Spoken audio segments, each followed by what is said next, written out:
The ಡಿಬೇಟ್‌ಗೆ ಸ್ವಾಗತ. ಇಂದಿನ ಈ ಬೌದ್ಧಿಕ ಸಂವಾದದಲ್ಲಿ ನಾವೊಂದು ಬಹಳ ಆಸಕ್ತಿದಾಯಕ ವಿಚಾರವನ್ನ ಚರ್ಚೆ ಮಾಡ್ತಿದ್ದೀವಿ. ಪ್ರತಿದಿನ ಬೆಳಗ್ಗೆ ಎದ್ದು ಲಕ್ಷಾಂತರ ಜನ ಗಾಯತ್ರಿ ಮಂತ್ರವನ್ನ ಜಪಿಸ್ತಾರೆ. ಆದರೆ ಆ ಮಂತ್ರವನ್ನ ಹೇಳ್ತಿರ್ಬೇಕಾದ್ರೆ ನಮ್ಮ ಧ್ಯಾನದ ಅಂತಿಮ ಕೇಂದ್ರ ಯಾವುದಾಗಿರಬೇಕು? ಕಣ್ಣಿಗೆ ದಿನ ಕಾಣುವ, ನಮಗೆ ಬೆಳಕು ಕೊಡುವ ಸೂರ್ಯನ ಮೇಲೋ, ಅಥವಾ ಆ ಸೂರ್ಯನಿಗೂ ಶಕ್ತಿ ಕೊಡುವ ಕಣ್ಣಿಗೆ ಕಾಣದ ಯಾವುದೋ ಒಂದು ಅತ್ಯುನ್ನತ ಮತ್ತು ಅಮೂರ್ತವಾದ ದೈವಿ ಶಕ್ತಿಯ ಮೇಲೋ? ಇದೊಂದು ಬಹಳ ಗಂಭೀರವಾದ ಮತ್ತು ಪ್ರತಿಯೊಬ್ಬರೂ ತಮ್ಮನ್ನ ತಾವು ಕೇಳ್ಕೊಳ್ಬೇಕಾದ ಪ್ರಶ್ನೆ. ಹೌದು. ಇಂದಿನ ಸಂವಾದದ ಮೂಲ ವಿಜಯೇಂದ್ರ ರಾಮನಾಥ ಭಟ್ಟರು ಸಂಪಾದಿಸಿರುವ ಸಂಧ್ಯಾವಂದನೆಯ ಅಂತರಂಗ ಸಂಪುಟ 2 ಅನ್ನೋ ಒಂದು ಅದ್ಭುತವಾದ ಗ್ರಂಥ. ಈ ಪುಸ್ತಕ ಗಾಯತ್ರಿ ಮಂತ್ರದ ಅರ್ಥವನ್ನ ಬಹಳ ಸೂಕ್ಷ್ಮವಾಗಿ ಬಿಡಿಸಿ ಹೇಳುತ್ತೆ. ನನ್ನ ನಿಲುವೇನಪ್ಪ ಅಂದ್ರೆ, ಈ ಪುಸ್ತಕದ ಜ್ಞಾನಯೋಗದ ಆಶಯದಂತೆ ಮಂತ್ರದ 3ನೇ ಮಜಲಾದ ಪರಮೋಚ್ಚ ಸ್ವತಂತ್ರ ದೈವಿ ಶಕ್ತಿಯಾದ ಶ್ರೀಮನ್ನಾರಾಯಣನ ಅರ್ಥವೇ ಅಂತಿಮ ಮತ್ತು ಅತಿ ಮುಖ್ಯವಾದದ್ದು. ಅದೇ ನಮ್ಮ ಧ್ಯಾನದ ಕೇಂದ್ರವಾಗಬೇಕು ಅನ್ನೋದು. ನಾನು ಇದನ್ನ ಸ್ವಲ್ಪ ವಿಭಿನ್ನವಾಗಿ ನೋಡ್ತೀನಿ. ನೀವು ಹೇಳುವ 3ನೇ ಮಜಲಿನ ಮಹತ್ವವನ್ನ ನಾನು ಖಂಡಿತ ಗೌರವಿಸ್ತೀನಿ. ಆದರೆ ಈ ಗ್ರಂಥದಲ್ಲಿ 1ನೇ ಮಜಲಿಗೆ, ಅಂದ್ರೆ ಸೂರ್ಯನ ಭೌತಿಕ ಶಕ್ತಿ ಮತ್ತು ಪ್ರಕೃತಿಯ ಮೇಲಿನ ಅದರ ಪ್ರಭಾವಕ್ಕೆ ಕೊಟ್ಟಿರುವ ವಿವರಣೆ ನೋಡಿದ್ರೆ, ಅದೇ ಈ ಸಂಪೂರ್ಣ ಧ್ಯಾನಕ್ಕೆ ಅತ್ಯಂತ ಭದ್ರವಾದ ಬುನಾದಿ ಅಂತ ನಾನು ವಾದಿಸ್ತೀನಿ. ಭೌತಿಕ ತಳಹದಿ ಇಲ್ಲದೆ ಅಮೂರ್ತವಾದನ್ನ ಧ್ಯಾನ ಮಾಡಕ್ ಸಾಧ್ಯ ಇಲ್ಲ. ಸರಿ, ಈ ವಿಚಾರವನ್ನ ಸ್ವಲ್ಪ ಆಳವಾಗಿ ನೋಡೋಣ. ಗ್ರಂಥದ ಶೀರ್ಷಿಕೆಯೇ ಭಕ್ತಿಯುಕ್ತ ಜ್ಞಾನಯೋಗ ಮತ್ತು ಅನುಸಂಧಾನ ಅಂತ ಇದೆ. ಅಂದ್ರೆ ಇದು ಕೇವಲ ಬಾಹ್ಯ ಆಚರಣೆಗಳ ಬಗ್ಗೆ ಮಾತನಾಡುವ ಪಠ್ಯವಲ್ಲ, ನಮ್ಮನ್ನ ಅಂತರಂಗದ ಅರಿವಿನ ಕಡೆಗೆ ಕೊಂಡೊಯ್ಯುವ ಪಠ್ಯ. ಇದರಲ್ಲಿ ಶ್ರೀಮದಾನಂದ ತೀರ್ಥರ ಋಗ್ಭಾಷ್ಯವನ್ನ ಉಲ್ಲೇಖಿಸಿ ಗಾಯತ್ರಿ ಮಂತ್ರಕ್ಕೆ ಮುಖ್ಯವಾಗಿ 3 ಅರ್ಥಗಳಿವೆ ಅಂತ ವಿವರಿಸಲಾಗಿದೆ. ಹೌದು, 3 ಮಜಲುಗರು. ಎಕ್ಸಾಕ್ಟ್ಲಿ. ಮೊದಲನೆಯದು ಸೂರ್ಯನಿಗೆ ಸಂಬಂಧಿಸಿದ್ರೆ, 2ನೇಯದು ವಾಯು ಮೊದಲಾದ ದೇವತೆಗಳಿಗೆ, ಮತ್ತು 3ನೇಯದು ಪರಮೋಚ್ಚ ದೈವೀ ಶಕ್ತಿಗೆ ಸಂಬಂಧಿಸಿದೆ. ಪಠ್ಯದಲ್ಲಿ ಗಮನಿಸಿ, ಮೊದಲ 2 ಅರ್ಥಗಳನ್ನ ಅಮುಖ್ಯ ಅಂತ ಕರೆಯಲಾಗಿದೆ. ಅಂದ್ರೆ ಸೂರ್ಯನಿಗೆ ತನ್ನದೇ ಆದ ಸ್ವತಂತ್ರ ಅಸ್ತಿತ್ವ ಇಲ್ಲ, ಆತ ಪರಮಸತ್ಯದ ಅಧೀನದಲ್ಲಿರುವ ಕಾರಣ ಅದನ್ನ ಅಮುಖ್ಯ ಅಂತ ಕರೆಯಲಾಗಿದೆ. ಜ್ಞಾನಯೋಗದ ಅಂತಿಮ ಗುರಿ ಆ ಪರಮಸತ್ಯವನ್ನ, ಅಂದ್ರೆ ಸ್ವತಂತ್ರವಾಗಿ ಅನ್ವಯವಾಗುವ 3ನೇ ಮಜಲನ್ನ ಅರಿಯುವುದೇ ಆಗಿರಬೇಕು. ಒಂದು ನಿಮಿಷ, ಇಲ್ಲಿ ಅಮುಖ್ಯ ಅಂದ ತಕ್ಷಣ ಅದಕ್ಕೆ ಬೆಲೆ ಇಲ್ಲ ಅಥವಾ ಅದನ್ನ ಕಡೆಗಣಿಸಬಹುದು ಅಂತ ಅರ್ಥ ಖಂಡಿತ ಅಲ್ಲ. ಬೆಲೆ ಇಲ್ಲ ಅಂತ ನಾನು ಹೇಳ್ತಿಲ್ಲ, ಆದ್ರೆ ಅದು ಸ್ವತಂತ್ರ ಅಲ್ಲ. ಹೌದು, ಸ್ವತಂತ್ರ ಅಲ್ಲದಿರಬಹುದು. ಆದ್ರೆ ಆ ಉನ್ನತ ಮಟ್ಟವನ್ನ, ಆ ಪರಮಸತ್ಯವನ್ನ ತಲುಪೋಕೆ ನಮಗೊಂದು ಮೆಟ್ಲು ಬೇಕಲ್ವಾ? ನೀವು 1ನೇ ಮಜಲಿನ ವಿವರಣೆಗಳನ್ನೊಮ್ಮೆ ಸೂಕ್ಷ್ಮವಾಗಿ ಗಮನಿಸಿ. ಅಲ್ಲಿ ಸೂರ್ಯನನ್ನ ಕೇವಲ ಯಾವುದೋ ಒಂದು ಕಾಲ್ಪನಿಕ ಅಥವಾ ಸಾಂಕೇತಿಕ ದೇವತೆ ಅಂತ ಹೇಳಿಲ್ಲ. ಅತ್ಯಂತ ಪ್ರಾಯೋಗಿಕವಾಗಿ, ವಾಸ್ತವಿಕವಾಗಿ ವಿವರಿಸಿದ್ದಾರೆ. ನಮ್ಮ ಕೇಳುಗರಿಗೆ ಸುಲಭವಾಗಿ ಅರ್ಥವಾಗಲಿ ಅಂತ ಹೇಳೋದಾದ್ರೆ, ಆ ಪಠ್ಯದಲ್ಲಿ ಬರುವ ಸವಿತುಹು ಅನ್ನೋ ಪದವನ್ನೇ ತಗೊಳ್ಳಿ. ಸವಿತುಹು ಅಂದ್ರೆ ಪ್ರಪಂಚವನ್ನ ಬೆಳಗುವನು ಅಂತ ಅರ್ಥ ಬರುತ್ತೆ. ಕೇವಲ ಬೆಳಗುವನು ಮಾತ್ರ ಅಲ್ಲ, ಮಳೆ ಮತ್ತು ಬಿಸಿಲಿಗೆ ಕಾರಣನಾದವನು ಅಂತ ಪುಸ್ತಕ ಬಹಳಷ್ಟು ಸ್ಪಷ್ಟವಾಗಿ ಹೇಳುತ್ತೆ. ಪ್ರಕೃತಿಯ ಋತುಚಕ್ರ ನಡೆಯೋದೇ ಈ ಸೂರ್ಯನಿಂದ. ಹಾಗೇನೆ ಭರ್ಗೋ ಅನ್ನೋ ಪದದ ವಿಶ್ಲೇಷಣೆ ನೋಡಿ, ಸಸ್ಯಗಳನ್ನ ಒಣಗಿಸುವ ಮತ್ತು ಅವುಗಳಿಗೆ ಜೀವ ಕೊಟ್ಟು ಬೆಳೆಸುವ ಶಕ್ತಿಯದು. ಆದರೆ ಇವೆಲ್ಲ ಕೇವಲ ಭೌತಿಕವಾದ ಪ್ರಕ್ರಿಯೆಗಳು ತಾನೇ? ಭೌತಿಕ ಪ್ರಕ್ರಿಯೆಗಳೇ ಆದರೂ ಅವು ನಮ್ಮ ಅಸ್ತಿತ್ವದ ಮೂಲ. ಅಷ್ಟೇ ಅಲ್ಲ, ಆರೋಗ್ಯಂ ಭಾಸ್ಕರಾದಿಚ್ಛೇತ್ ಅನ್ನೋ ವಾಕ್ಯವನ್ನ ಉಲ್ಲೇಖ ಮಾಡಿ ವರೇಣ್ಯಂ ಅನ್ನೋ ಪದಕ್ಕೆ ಕಣ್ಣಿನ ದೃಷ್ಟಿ ಹಾಗೂ ನಮ್ಮ ದೈಹಿಕ ಆರೋಗ್ಯವನ್ನ ನೀಡುವನು ಅಂತ ಅರ್ಥೈಸಿದ್ದಾರೆ. ಮನುಷ್ಯನಿಗೆ ತನ್ನ ಸುತ್ತಮುತ್ತಲಿನ ಪರಿಸರ, ಸುರಿಯುವ ಮಳೆ, ಬೆಳೆಯುವ ಗಿಡಮರ ಮತ್ತು ತನ್ನದೇ ದೇಹದ ಆರೋಗ್ಯದ ಪರಿವೇ ಇಲ್ಲದೆ ಹೋದ್ರೆ ಅವನು ಯಾವ ಉನ್ನತ ಮಟ್ಟದ ಜ್ಞಾನಯೋಗ ಮಾಡಕ್ಕೆ ಸಾಧ್ಯ? ಅದಕ್ಕೆ ಈ 1ನೇ ಮಜಲೇ ಸಮಗ್ರ ಧ್ಯಾನದ ನಿಜವಾದ ಫೌಂಡೇಶನ್ ಅಂತ ನಾನ್ ಹೇಳೋದು. ನೀವು ಭೌತಿಕ ಜಗತ್ತಿನ ಬಗ್ಗೆ ನೀಡಿದ ಈ ವಿವರಣೆ ನಿಜಕ್ಕೂ ಕುತೂಹಲಕಾರಿಯಾಗಿದೆ. ಅದೇ ಇಲ್ಲಿ ನಾವು ಅರ್ಥ ಮಾಡ್ಕೊಳ್ಬೇಕಾದದ್ದು ಇಡೀ ಸೃಷ್ಟಿಯ ಹಿನ್ನೆಲೆಯನ್ನ. ಪಠ್ಯದಲ್ಲಿ ಪರಮಾತ್ಮನನ್ನ ಸಕಲ ಗುಣಾಶ್ರಯನು ಮತ್ತು ಪರಿಪೂರ್ಣನು ಅಂತ ಕರೆದಿದ್ದಾರೆ. ಇಡೀ ಜಗತ್ತಿನ ಸೃಷ್ಟಿ, ಸ್ಥಿತಿ, ಲಯ ಎಲ್ಲವೂ ಆತನ ಕ್ರೀಡೆ ಅಥವಾ ಲೀಲೆ ಅಂತ ವರ್ಣಿಸಲಾಗಿದೆ. ಕ್ರೀಡೆ ಅನ್ನೋ ಪದವನ್ನ ಬಳಸಿದ್ದಾರೆ, ನಿಜ. ಅಂದ್ರೆ ಈ ಮಳೆ ಬರೋದು, ಗಿಡ ಬೆಳೆಯೋದು, ಸೂರ್ಯನ ಉಷ್ಣ ಇವೆಲ್ಲವೂ ಆ ಸ್ವತಂತ್ರ ಶಕ್ತಿಯ ಕಂಟ್ರೋಲ್ನಲ್ಲಿ ನಡೀತಿರೋ ಒಂದು ಪ್ರಕ್ರಿಯೆ ಅಷ್ಟೇ. ಸೂರ್ಯ ಕೇವಲ ಒಂದು ಉಪಕರಣ. ನಾನೊಂದು ಉದಾಹರಣೆ ಕೊಡ್ತೀನಿ. ಒಬ್ಬ ಮಹಾನ್ ಕವಿ ಒಂದು ಅದ್ಭುತವಾದ ಕವನ ಬರೆದ ಅಂತ ಇಟ್ಕೊಳ್ಳಿ. ನೀವು ಆ ಕವನ ಓದಿದಾಗ ಪೆನ್ನನ್ನ ಅಥವಾ ಶಾಯಿಯನ್ನ ಧ್ಯಾನಿಸ್ತಿರೋ ಅಥವಾ ಆ ಕವಿಯ ಪ್ರತಿಭೆಯನ್ನ ಧ್ಯಾನಿಸ್ತಿರೋ? ಸೂರ್ಯ ಅನ್ನೋದು ಕೇವಲ ಆ ಪೆನ್ನಿದ್ದ ಹಾಗೆ. ಉಪಕರಣವನ್ನ ಪೂಜಿಸುವುದಕ್ಕಿಂತ ಅದನ್ನ ನಿಯಂತ್ರಿಸುವ ಯಜಮಾನನನ್ನ ಧ್ಯಾನಿಸುವುದು ಹೆಚ್ಚು ತಾರ್ಕಿಕ ಅಲ್ವಾ? ಅದು ಒಳ್ಳೆ ಉದಾಹರಣೆ. ಆದರೆ ನಿಮ್ದೇ ಉದಾಹರಣೆಯನ್ನ ಇಟ್ಕೊಂಡು ಹೇಳ್ತೀನಿ ನೋಡಿ. ಆ ಪೆನ್ ಇಲ್ದೆ, ಶಾಯಿ ಇಲ್ದೆ ಆ ಕವನ ಅಸ್ತಿತ್ವದಲ್ಲೇ ಇರೋದಿಲ್ಲ.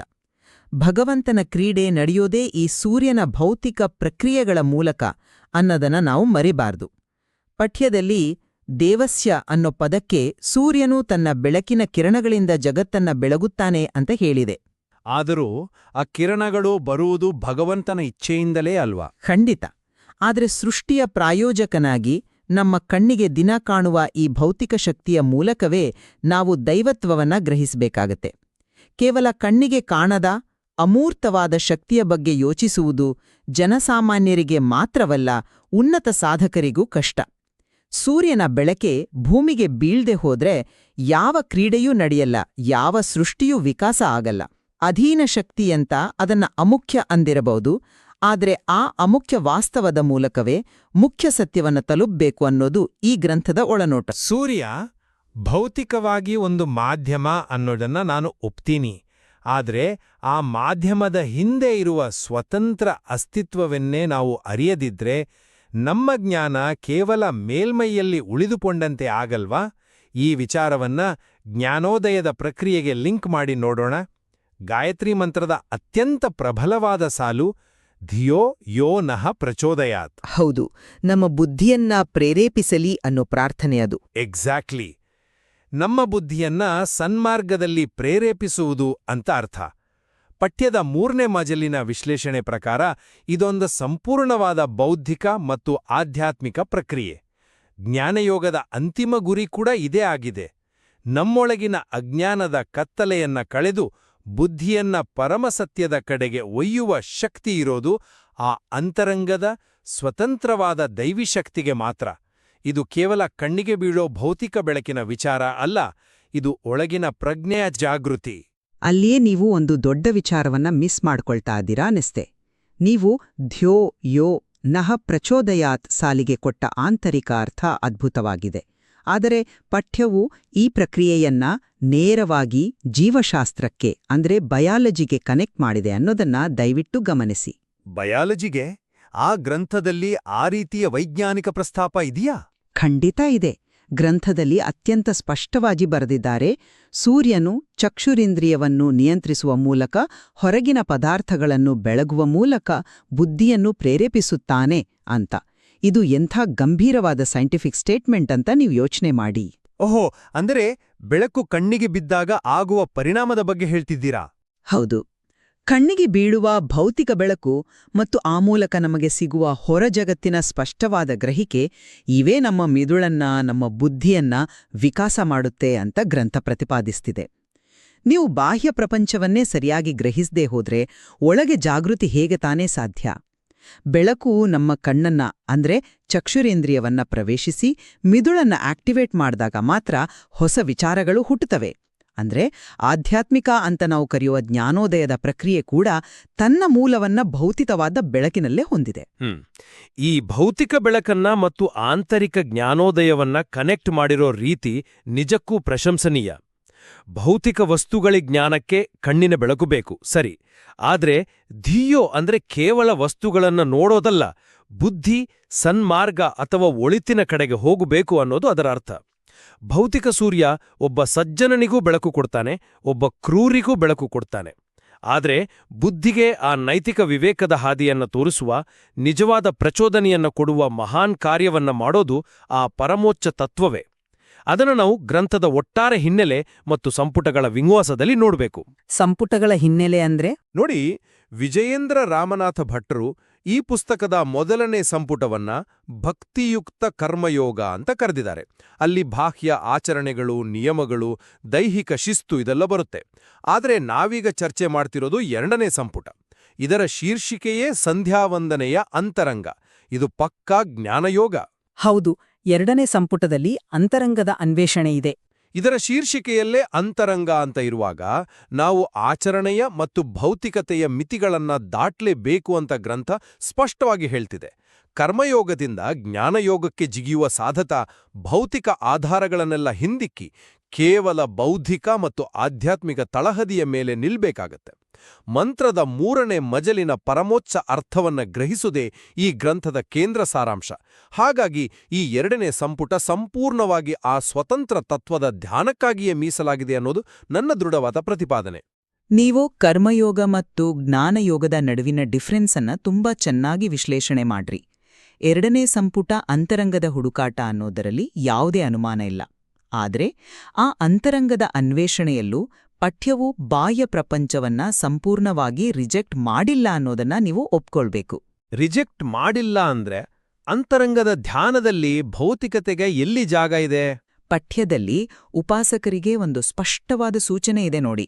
ಉಪಾಸಕರು ಧ್ಯಾನ ಮಾಡುವಾಗ ಭಗವಂತನನ್ನ ಸೂರ್ಯಮಂಡಲದ ಒಡೆಯ ಅಂತ ಭಾವಿಸ್ಬೇಕು ಅಥವಾ ಸೂರ್ಯನಾರಾಯಣನಿಗೆ ಪೀಠವಾಗಿರುವ ಸೂರ್ಯಮಂಡಲ ಅಂತ ಧ್ಯಾನಿಸ್ಬೇಕು ಅಂತ ಬರ್ದಿದೆ. ಹೌದು, ಪೀಠವಾಗಿರುವ ಸೂರ್ಯಮಂಡಲ ಅನ್ನೋ ಉಲ್ಲೇಖ ಇದೆ. ಕರೆಕ್ಟ್. ಇಲ್ಲಿ ಪೀಠ ಅನ್ನೋ ಪದವನ್ನ ನಾವು ಗಂಭೀರವಾಗಿ ತಗೋಬೇಕು. ಒಂದು ಅಮೂರ್ತವಾದ ಕಣ್ಣಿಗೆ ಕಾಣದ ಶಕ್ತಿಯನ್ನ ಪೂಜೆ ಮಾಡೋಕ್ಕೆ ನಮ್ಮ ಮನಸ್ಸಿಗೆ ಸೂರ್ಯಮಂಡಲದಂತಹ ಭೌತಿಕ ಹಾಗೂ ಗೋಚರವಾದ ಪೀಠದ ಅಂದ್ರೆ ಒಂದು ಫೌಂಡೇಶನ್ನ ಅವಶ್ಯಕತೆ ಇದೆಯಂತ ಗ್ರಂಥವೇ ಒತ್ತಿ ಹೇಳ್ತಿದೆ. ನಾವು ಸುಮ್ಮನೆ ಖಾಲಿ ಜಾಗದಲ್ಲಿ ಧ್ಯಾನ ಮಾಡೋಕ್ ಆಗಲ್ಲ. ಅದು ಕೇವಲ ನಮ್ಮ ಮನಸ್ಸನ್ನ ಕೇಂದ್ರೀಕರಿಸಲು ಒಂದು ಸಂಕೇತ ಅಷ್ಟೇ ಅಲ್ವಾ? ಸಂಕೇತ ಇರ್ಬೋದು, ಆದರೆ ಆ ಪೀಠವೇ ಇಲ್ಲದೆ ನೀವು ಮೂರ್ತಿಯನ್ನ ಎಲ್ಲಿ ಪ್ರತಿಷ್ಠಾಪನೆ ಮಾಡ್ತೀರಾ? ಆ ಶಕ್ತಿಯನ್ನ ಎಲ್ಲಿ ಕಲ್ಪಿಸ್ಕೊಳ್ತೀರಾ? ಅಂತರಂಗದ ಧ್ಯಾನಕ್ಕೂ ಕೂಡ ಬಾಹ್ಯ ಪ್ರಪಂಚದ ಒಂದು ಭವ್ಯವಾದ ಸಂಕೇತ ಅತ್ಯಂತ ಅನಿವಾರ್ಯವಾಗಿದೆ. ಈ ಪೀಠದ ಪರಿಕಲ್ಪನೆ ತುಂಬಾ ಚೆನ್ನಾಗಿದೆ. ಭೌತಿಕ ಅಸ್ತಿತ್ವ ಅನ್ನೋದು ಒಂದು ಆಸನ ಅಥವಾ ಪೀಠವಿದ್ದಂತೆ ಅನ್ನೋದನ್ನ ನಾನು ಒಪ್ತೀನಿ. ಆದರೆ ಪೀಠದ ಮೂಲ ಉದ್ದೇಶ ಏನು? ಅದರ ಮೇಲೆ ವಿರಾಜಮಾನವಾಗಿರುವ ಮೂರ್ತಿಯನ್ನ ಅಥವಾ ಆ ಶಕ್ತಿಯನ್ನ ಎತ್ತಿ ಹಿಡಿಯೋದು ತಾನೆ? ಹೌದು, ಅದಕ್ಕೆ ಆಧಾರವಾಗಿ ನಿಲ್ಲೋದು. ಆ ಪೀಠವೇ ಅಂತಿಮ ಸತ್ಯ ಅಂತ ನಾವ್ಯಾರೂ ಅಂದುಕೊಳ್ಳಲ್ಲ. ನಾನು ಗುಡಿಗೆ ಹೋದ್ರೆ ದೇವರ ಮೂರ್ತಿಗೆ ನಮಸ್ಕಾರ ಮಾಡ್ತೀನಿ ಹೊರತು ಮೂರ್ತಿ ನಿಂತಿರೋ ಕಲ್ಲಿನ ಪೀಠಕ್ಕಲ್ಲ. ನಾವು ಪೀಠವನ್ನ ಗೌರವಿಸ್ತೀವಿ, ಆದರೆ ನಮ್ಮ ಸಂಪೂರ್ಣ ಶರಣಾಗತಿ ಇರೋದು ಆ ಪೀಠದ ಮೇಲಿರುವ ಸ್ವತಂತ್ರ ದೈವೀ ಶಕ್ತಿಗೆ ಮಾತ್ರ. ಜಗತ್ತಿನ ಕ್ರೀಡೆ, ಸೃಷ್ಟಿ, ನಮ್ಮ ಬುದ್ಧಿಯ ಪ್ರೇರಣೆ ಇವೆಲ್ಲವೂ ಆ ಸಕಲ ಗುಣಾಶ್ರಯನಾದ ನಾರಾಯಣನ ಅಣತಿಯಂತೆಯೇ ನಡೆಯುತ್ತೆ ಅನ್ನೋದು ವೇದ್ಯವಾಗುತ್ತೆ. ಈ ಗ್ರಂಥ ಭೌತಿಕ ಪ್ರಪಂಚದ ಭ್ರಮೆಗಳಿಂದ ಹೊರಬಂದು 3ನೇ ಮಜಲಾದ ಆ ಪರಮೋಚ್ಚ ತತ್ವವನ್ನ ಅರಿಯುವ ಪ್ರಬುದ್ಧತೆಯನ್ನ ಓದುಗರಿಂದ ನಿರೀಕ್ಷಿಸುತ್ತೆ. ಪೀಠದ ಮೇಲಿರುವ ಶಕ್ತಿಯೇ ಪೂಜನೀಯ ಅನ್ನೋ ನಿಮ್ಮ ವಾದವನ್ನು ನಾನು ಅಲ್ಲಗಳೆಯುವುದಿಲ್ಲ. ಆದರೆ ಪೀಠ ನಿರ್ಮಿತವಾಗಿರುವ ವಸ್ತುವಿನ ಮಹತ್ವವನ್ನ ನಾವು ಕಡಿಮೆ ಅಂದಾಜು ಮಾಡುವಂತಿಲ್ಲ. ಪೇಂಟಿಂಗ್ ಉದಾಹರಣೆಗೆ ಮತ್ತೆ ಬರೋದಾದ್ರೆ, ಕ್ಯಾನ್ವಸ್ ಅನ್ನೋದು ಪೀಠ, ಪೇಂಟಿಂಗ್ ಅನ್ನೋದು ಶಕ್ತಿ. ಕ್ಯಾನ್ವಸ್ ಹರಿದು ಹೋಗಿದ್ರೆ ಪೇಂಟಿಂಗ್ ನಿಲ್ಲೋಕ್ ಸಾಧ್ಯನಾ? ಇಲ್ಲ, ಕ್ಯಾನ್ವಾಸ್ ಇಲ್ಲದೆ ಪೇಂಟಿಂಗ್ ಇಲ್ಲ. ಹಾಗೇನೆ ಸೂರ್ಯನ ಬೆಳಕು, ಮಳೆ, ಸಸ್ಯಗಳ ಬೆಳವಣಿಗೆ, ಕಣ್ಣಿನ ದೃಷ್ಟಿ, ಮಾನವನ ಆರೋಗ್ಯ ಇವೆಲ್ಲವೂ ಕೇವಲ ಭ್ರಮೆಗಳಲ್ಲ. ಅವು ನಮ್ಮ ದೈನಂದಿನ ಅಸ್ತಿತ್ವದ ಕಠೋರ ಹಾಗೂ ಸುಂದರ ವಾಸ್ತವಗಳು. ಮಂತ್ರದ 1ನೇ ಮಜಲು ನಮ್ಗೆ ಕಲಿಸೋದೇ ಈ ವಾಸ್ತವವನ್ನ ಗೌರವಿಸುವ ಪಾಠವನ್ನ. ಅಂದ್ರೆ ಭೌತಿಕತೆಯನ್ನ ಸಂಪೂರ್ಣವಾಗಿ ಅಪ್ಪಿಕೊಳ್ಬೇಕು ಅಂತೀರಾ? ಹೌದು. ಆ ಪರಮೋಚ್ಚ ತತ್ವವನ್ನ ತಲುಪಲು ನಮ್ಮ ಪ್ರಕೃತಿಯನ್ನ ಪೋಷಿಸುವ ಪ್ರಾಯೋಗಿಕ ಹಾಗೂ ಭೌತಿಕ ಪ್ರಕ್ರಿಯೆಗಳ ಅರಿವು ನಮಗೆ ಬೇಕೇ ಬೇಕು.